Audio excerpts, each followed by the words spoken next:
On today's Locked On Texas podcast, Cody and I get into our round 2 and 3 of our personal mock drafts and why you guys may be excited about some of the players we drafted.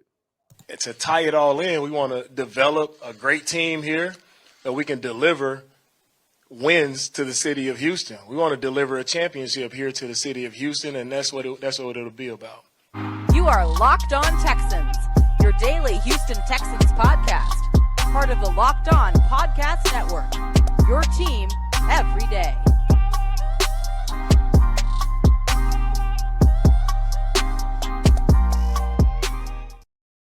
Welcome, everybody, to a Monday episode of the Locked On Texan podcast, a part of the Locked On Podcast Network, your team every day. You can find this podcast on YouTube. Make sure you are subscribed, along with checking us out on Apple Podcasts, Google Podcasts, Stitcher Megaphone, and Spotify.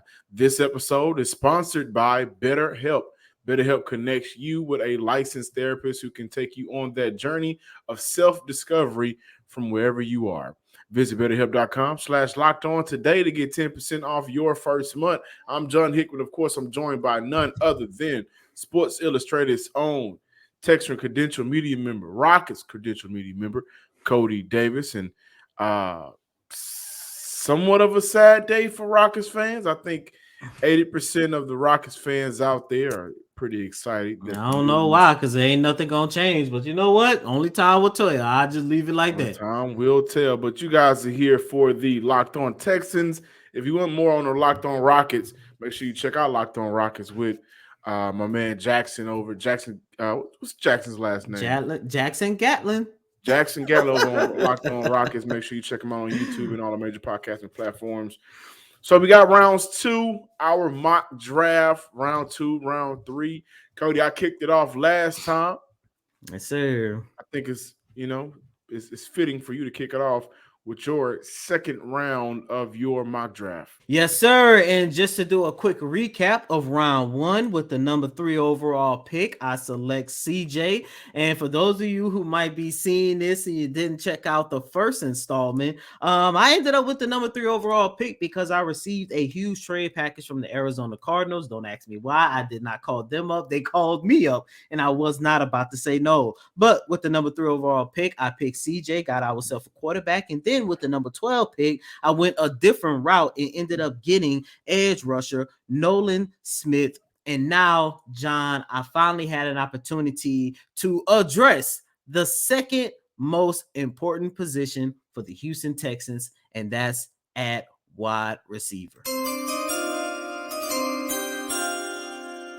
And with the number 33rd pick of the 2023 NFL Draft, the Houston Texans select Zay Flowers, wide receiver from Boston College. I went this route because first and foremost, I think Zay Flowers has the potential. If he doesn't have the potential to be a team's number 1 wide receiver, I think he can thrive as being a wide receiver by committee. He is one of those speedier receivers, kind of similar to Brandon Cooks in my opinion. Of course, just a little bit more smaller in terms of his stature, but he's a speedy wide receiver that you can line up in the slot, that you can line up on the outside. But the one thing that I love about Flowers is the fact that this is a young man who got better and better every single year during his senior season at Boston College. This is a man who has recorded 1,077 yards. Of course, that was a career high on 78 catches and 12 touchdowns. And I like that pick of Zay for the Houston Texans because, one, it gives a rookie wide receiver, you could bring him in without having the quote-unquote pressure of being this team's number 1 wide receiver. And, John, I know you and I spoke a lot about who's going to step up and be this team's number 1 wide receiver. Look, I'm about to say this now, and I really do mean this. This is Nico Collins' last opportunity to prove that he can be a foundational piece for this organization. And when you take a look at the fact that they're going to draft a wide receiver at either pick number 12 or 33, and you take a look at the fact that John Mechie is coming back, Nico Collins needs to take the helm as this team's number 1 wide receiver. I truly do believe he has the talent to do so. And I know the last 2 years, health got in the way. The play of the quarterback got in the way. And I understand you cannot control health, but hopefully in his third season, he has finally learned how to take care of his body and try to prevent those nagging injuries that has derailed his career as of right now. But as we all know, whether it's CJ or Bryce, he's going to be playing with a better quarterback overall. So Nico Collins, he is the one guy that I'm looking at by saying he needs to take the helm as this team's number one wide receiver, and everybody else, like a Zay Flowers, like a John Mechie, like a Robert Woods, like a Brown, who they signed in free agency. Those guys are going to be able to improve the depth of that wide receiving core. And not only that, those guys are actually going to help the Texans rookie wide receiver benefit as well. I like Zay Flowers at 33. You mentioned Nico Collins, and there's a receiver before I get to my number 33 overall pick, Jared Wayne out of Pittsburgh, out 6'2", 6'3", ran, I believe, like a 4.5, a high 4.5. He's a big body receiver. He can win down, down the field, more of a possession guy as well. So if Houston does look to replace that bigger body in Nico Collins, I think when I talk about Jerry Wayne, I think he'd be maybe like a 6th or 7th round draft pick, may go undrafted, but he is a guy with the body frame that he has. I believe they can compete with Nico Collins if Houston decides to look towards the future at that position with a bigger style, bigger body receiver. Now, with my number 33 overall pick, Cody alluded to it on the Saturday podcast, so I'm not even going to hold it back. Cody with the number 33 overall pick, the Houston Texans select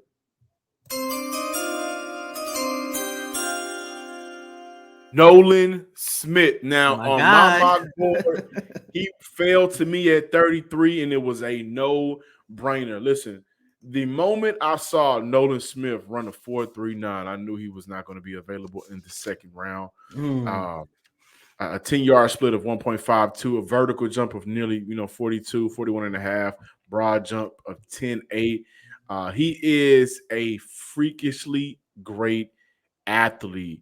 And when you look at his numbers at Georgia, Cody also mentioned this, he didn't have the outstanding sack numbers. The highest sack number total that he had reached in the season was 3.5. That was last year. But playing that linebacker position, that was his best year. 55 overall tackles, 31 solos, a pass deflection, 1 interception.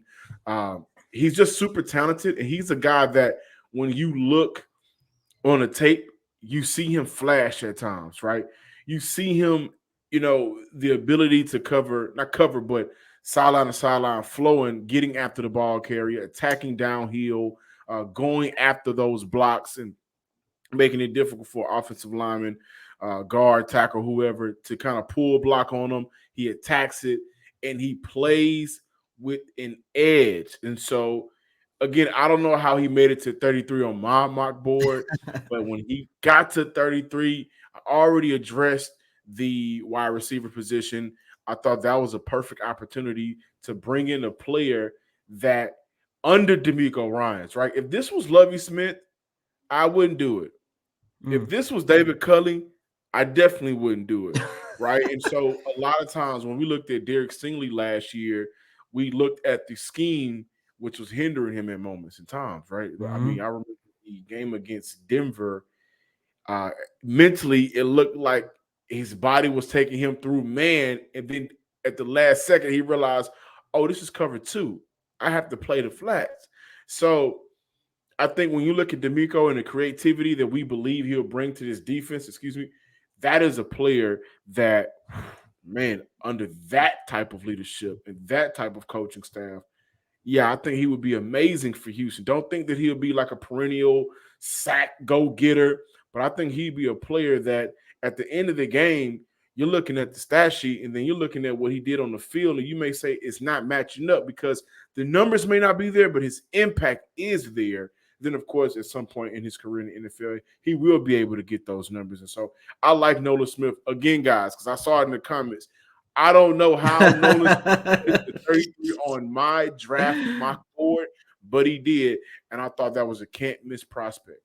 And once again, guys, I don't know why Arizona called me and packaged the number 33466 and a second round pick of the 2024 NFL draft for the number 2 and number 104 pick, but they called me once again. I had nothing to do with that. However, like I mentioned, John, I tried to orchestrate this mock draft by using the mind of a Nick Caserio and D'Amico Ryans. Both of those guys always talk about the possibilities that they have in this draft. And with that said, like I just mentioned, I got the number 34th pick in the second round. And I actually made a trade because I wanted to address the safety position. John, once again, I know that is a position that might have caught you off guard. However, I do believe it's very important for the Houston Texans to try to pair Jalen Petrie with another safety that he can grow with. So without further ado, I called up the Miami Dolphins and I packaged the number 34 pick, and I got 51 in return and a future 5th round pick. Without further ado,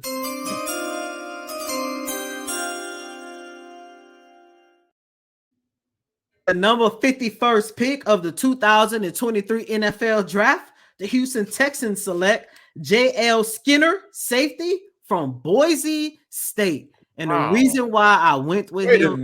Wait a minute. What safeties was available? I don't remember. I don't remember. But the reason why I went with him, I went through his projections. I looked at his numbers. I even did some film study on him. And the one thing that I love about JL is the fact that he is a ball hawk. I read a report that every single year he got better and better with his interceptions and with his pass deflections. And when I took a look at the fact that I want to see the Houston Texans pair Jalen Petrie with a safety that he can grow with and probably establish one of, if not the best defensive backfield in the league in the next couple of years, especially when you consider the fact that Derek Stingley Jr. is going to take that next step forward. However, with all that being said, when you take a look at the fact that Jalen Petrie finished his rookie campaign with 5 interceptions, you pair him with somebody like J.L. Skinner, somebody who recorded a career-high 4 interceptions in his senior year, and over the last 2 seasons, 6, and his pass deflections ended up being somewhere in the ballpark of 10, if I'm not mistaken, of last year. That's all I needed to see. And that's why I had an opportunity to make him my last pick of the second round. I'm not mad at that. Career high last year in interceptions at 4. When you look at Skinner last year, 14 snaps around the D line, 115 snaps at the slot position, 14 at corner, 346 as a box safety, 128 at deep. I think that what you and I both, and he's 6'4", 209. I forgot to mention that too. I like the size. He's 209, maybe about 215 by the time the season start, if that was a possibility. I think when we look at the safety position, and I'm going to bring this up now because this is something that I want to continue with this trend. We have to look at guys and figure out in what ways can they get on the field. And so Jimmy Ward is a starting safety, strong. We got Jalen Petrie at free. You got to find a way to get some of these guys out on the field. And I think that when I look at the safeties, like I've been looking at Ronnie Hickman, I've been looking at Jay Ward, I've been looking at a couple of safeties. I'm looking at how could they, number one, grow it within the future, but how can they get on the field and be effective now? So with Skinner coming in the rookie year, projection-wise with Jay Ward, that would be another player on the defensive side of the ball that under D'Amico Ryans, I think everybody would expect some creative way to get him on the field. This episode is sponsored by BetterHelp. Getting to know yourself can be a lifelong process, especially because we're always changing and growing. How I felt at 25, mentally and spiritually, is not how I feel at 30, nearly about to be 31 years old. Therapy is all about deepening your self-awareness and understanding, because sometimes we don't know what we want and why we react the way we do until we talk things through. BetterHelp connects you with licensed therapists who can take you through and take you on that journey of self-discovery from wherever you are. If you're thinking about starting therapy, give BetterHelp a try. It's entirely online. You can do it on your phone and designed to be convenient, flexible, and suited to fit your schedule. Just fill out a brief questionnaire to get matched with a licensed therapist and switch therapists anytime for no additional charge. Listen, visit betterhelp.com/locked on today. We'll even go ahead and give you 10% off your first month. That's betterhelp.com. BetterHelp, HELP.com/locked on. Visit today. Welcome back in, Locked On Texans listeners and viewers out there. Thank you for sticking around for the second half of the show, Locked On Texan Mock Draft. Cody, before the end of the week, I got a mock draft that I did that was so crazy. Gotta get it out. I gotta get it out. But I don't have a full mock draft, but there was one. I just had to hit the reset button on because the person that went number one overall, I was like, well, hell no. And I just had to. I'm gonna just go ahead and do it. Will Levis. I said nope.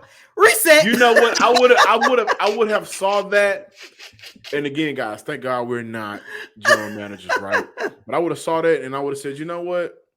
At the number 2 overall pick, give me Jalen Cardi. I would have just went with the trend. But with the number 65 overall pick, listen, when we look at the cornerback room right now, we have Derek Stingley Jr., we have Tavierre Thomas, Steven Nelson, which is a player that I wish Houston could bring back after this 1 year is up. Still got Desmond King, who we know that plays to do a lot of the utility things, versatility on the field, slide inside out, sometimes may come up and help in the box as a safety, depending on what they're doing with Jalen Petrie.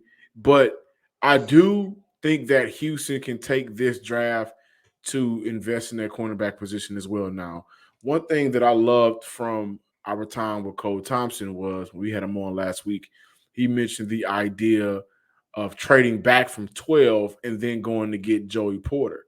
Like, that was an idea I was like, whoo. But I still think the wide receiver position is much more of a need to risk that at 12 if you have the opportunity to get a Jackson Smith and Njigba. So with the number 65 overall pick,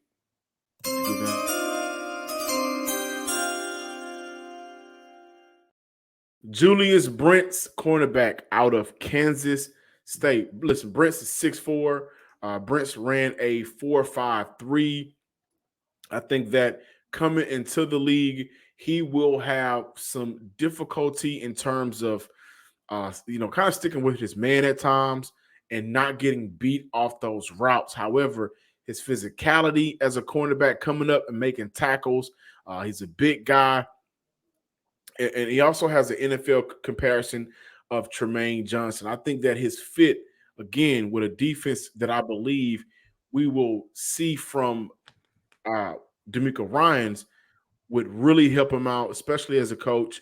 Brents is also a good zone cover cornerback with that length and his leaping ability to be able to make those plays. He may not get you all of the interceptions. I believe last year, his final year at Kansas State, had 4, but he'll also get his hand on the ball, get some great pass deflections and breakups. And so he's a player at the cornerback position in the 3rd round. Maybe when I look at drafting him at 65, we got to see how the draft pans out. That could be considered a reach, but I think that would be a great investment in the defense.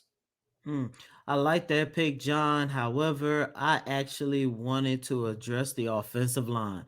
And I know for some of you guys, addressing the offensive line, especially more so at the center position, the 3rd round might be too low. However, in my opinion, of course, outside of quarterback, I think it's extremely important for the Houston Texans to address the defensive line unit, to address the wide receiving core, and even address the backfield, whether you go safety like myself or cornerback like John just did. However, once you address those positions, then I'd say at least one of your 3rd round picks should be used to draft a center.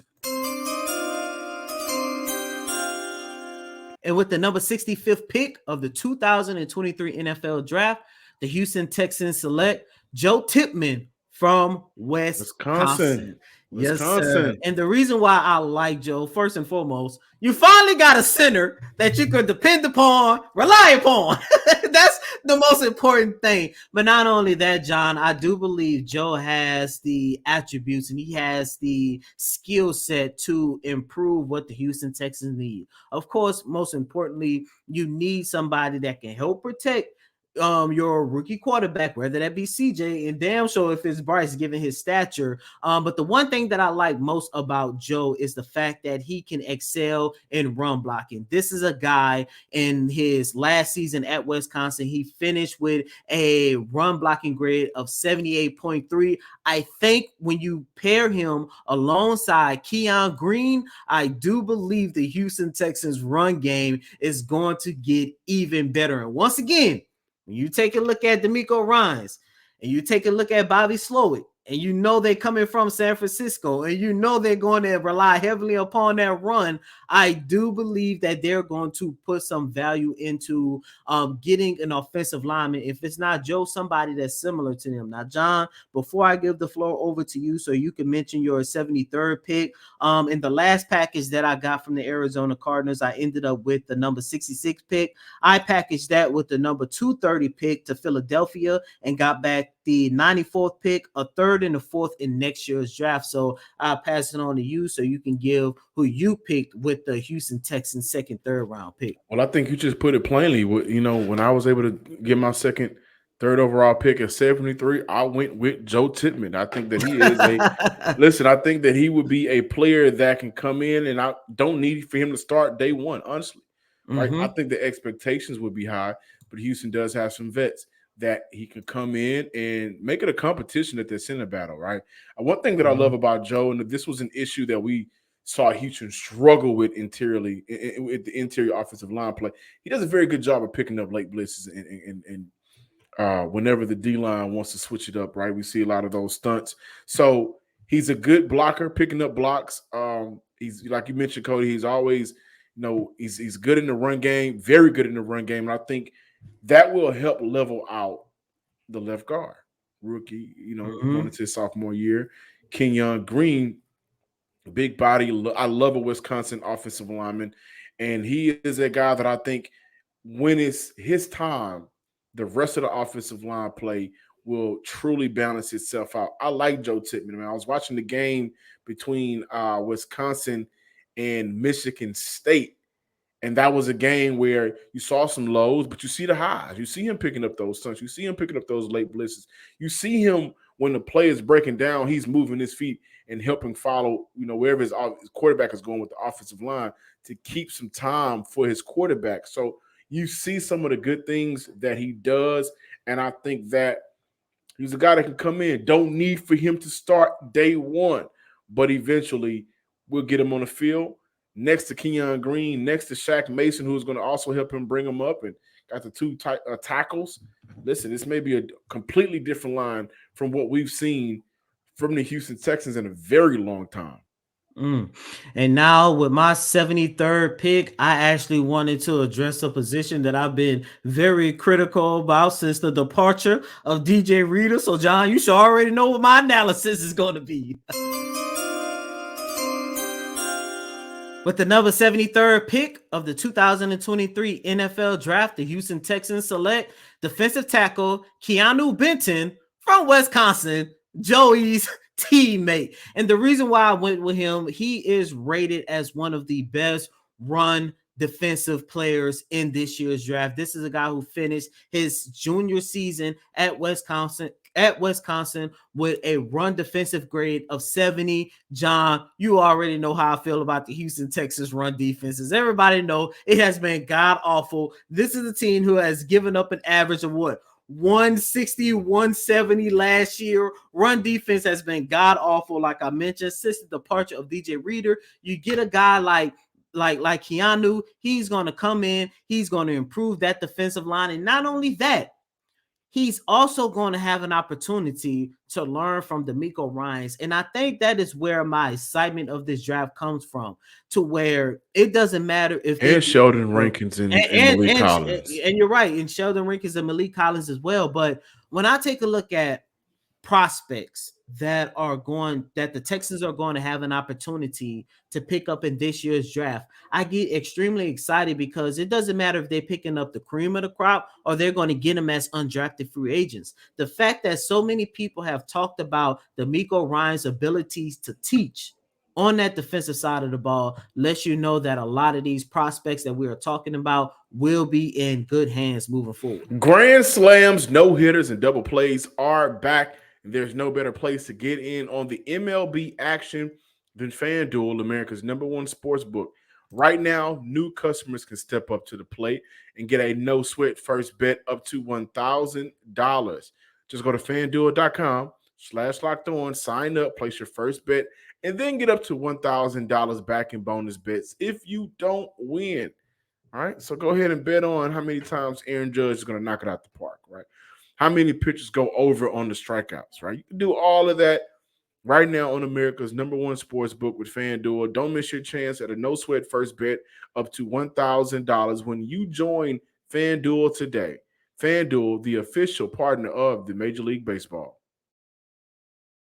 Thanks for making the Locked On Texans your first listen every day. Now make your second listen Locked On NFL Scouting with the Draft Dudes. From free agency to the draft, salary cap management, and much more. Join NFL experts Kyle Krabs and Joe Marino as they take you through what it's like to build a successful NFL franchise every Monday through Fridays. Find Locked On NFL Scouting with the Draft Dudes wherever you get your podcast and on YouTube, part of the Locked On Podcast Network. Your team every day. Interesting conversation that I think should be had. We look at Houston having 11 draft picks in this upcoming year's draft. And we look at 2, 12, and 33, and we say, hey, whoever comes in at those positions, we kind of need them to start day one. And I understand that, right? Especially at 2, their quarterback spot. But then we get into the third round, the 2 third-round draft picks. Got the 4th round, got 5th. Texans, I believe, still have 3 6s. Maybe it's 2. They got a few 6th-round picks, got some 7s. And then you also look at undrafted rookies. How many of those players in this year's draft are we realistically expecting to come and start day one, right? So, and I wanted to ask you that. I mentioned Julius, Brents. We also went back to Joe Tippmann. You mentioned Joe Tippmann. Also looked at Keanu Benton, who's a guy that he stood out to me from the combine. He's a big body guy, and I think that he is Jordan Davis-esque. And I call him Jordan Davis, but his ability to help stop the run, I think, would be great for Houston. But I don't think none of those guys, day one, should be penciled in as starters, right? We look at Julius Brents, got a couple of cornerbacks in front of him already that are pretty good cornerbacks. You look at the possibility of a Keanu Benton. Got some D tackles in front of you that are some good D tackles. How important is it for Houston to make sure that they find guys later in the round that don't necessarily have to start this year? They can contribute this year, but they are part of the rebuilding process for first-year head coach D'Amico Ryan. I think it all depends on the position itself. Like, in the second round, number 51 for me, I took JL Skinner.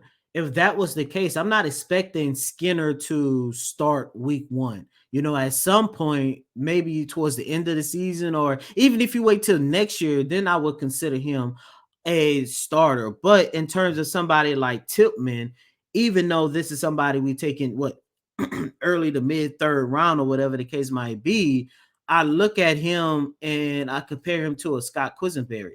And I say, yeah, Scott Quisenberry might be the more established player, but I mean, how much more worse can he be than Quisenberry? And then you also got to keep in mind that as of right now, he's going to be in the mix with Laramie Tunsil as the head of that position group. Michael Dater from Miami. And you got Michael Dater as well. Address some of these positions. I'm sorry to cut you off. No. I'm glad you did, but I think it just depends on the position group itself. And even when you take a look at the wide receiving core and you get an opportunity to get one of the top big name wide receivers, then I say, okay, you deserve to start week 1. However, if you go the latter route and you get somebody like a Zay Flowers, like I mentioned, in terms of the pressure that is on somebody like a Nico Collins, you can kind of afford to say, you know what? let's, just make you a reserve. Let's just use you as a rotational player through the first couple of weeks, and let's see how this experience with this player might go. I think it all depends. Even when I take a look at Benton, if the Houston Texans got him, I would say he would be somebody you could start off as a rotational player, because just like how I'm looking at Nico Collins, I'm also looking at Roy Lopez the same way. Like, you have to show your value and your worth to this new regime. So it all depends on the position and the player that is already established there as well. And to the point of Keanu Benton, when I look at Jordan Davis and what he was able to do for Philly last year, he only played in 26% of the snaps. So he was effective when he was on the field, but there is a limitation there. And I think with Jordan Davis, he got the injury bug hit him as well, wasn't able to get him back in. Also, Philly has some dogs at D tackle already. We know about Hargraves, who is now in San Fran, my goodness. But there isn't a rush to, hey, here's a starter. This is the NFL. You got 53 men on this roster. You're coming in as a young buck. It's okay to allow some of these guys to come on in and learn and figure out how they can dominate at this level. So I think between you look at what Houston does after 33, that's an opportunity for Houston to bring in guys who, by the way, can compete at positions like Joe Tippmann, Michael Dater, Scott Quisenberry, Joe Maurici. That's a competition there, not only for the rookie, but for the veterans. You look at the possibility of J.L. Skinner, right? You come in, you got Eric Murray still on the roster. You look at some of these. That's not a competition. But you look at some of these positions that we're talking about, right? And I look at Brents. You still got to compete with some of these other guys on the roster to even have an opportunity to sniff the field, because they're pros. You may have the talent, but they may know how to win at this level. And so I think the only positions we could probably lock in at maybe day one start is 2 and 12, depending on what Houston do with those positions in the draft. But overall, it's okay if Houston drafts some guys and got the name behind them coming out of college, but maybe in their rookie year, they only played about, 30% or 40% of the snaps on their respective side of the ball. And then you're seeing them get a lot of special teams. That's okay. Which, to that point, if that is the case, John, will that also mean that, one, the Houston Texans are more competitive, and two, they're all winning a little bit more? Because if you think about it, even though a lot of us, especially covering both the Texans and Rockets, you want to see a lot of your young guys play, a lot of times it's that irritating developmental stage where the ending score is not going to work out in your favor. Right. And so what the Rockets were not able to do was address getting vets in the offseason with free agency. You had Eric Gordon. Thank God you moved on from him because it just wasn't working out anymore. But they didn't bring vets on this roster to help fill it out, right? What the Houston Texans were able to do just a month and a half ago was Robert Woods, Noah Brown, Michael Dater, Sheldon Rankins, Dalton Schultz, Devin Singletary. I know I'm missing some guys, but they were able to Denzel Perryman and what's the other linebacker Houston signed? I forget Corey his name. Littleton. Littleton. So they were able to fill out the roster with vets, and now the young guys coming in. We're not asking you to go out there and play 30 minutes. In NFL, 70% of the sets. We're not asking you to do that. We're asking you to get on the field. We're going to put you in situations where we expect for you to capitalize. And then some of these positions, man, by the time August gets around, we're at camp. We're going to be on the sidelines looking at ourselves, looking at each other and saying, man, there's a competition brewing over here. And that's good for this team. Thank you guys for checking out today's episode of the Locked On Texans podcast. Be sure to subscribe to the Locked On Texans podcast on YouTube under the name Locked On Texans, and follow us on Twitter at Locked On Texans as well. If you're new to the page, give me a follow at John_Hickman12. And as always, I'm your host, Cody M. Davis. Please remember to follow me on Twitter at CodyDavis_24. Once again, that's Cody COTY DAVIS_24. Until next time, ladies and gentlemen, peace.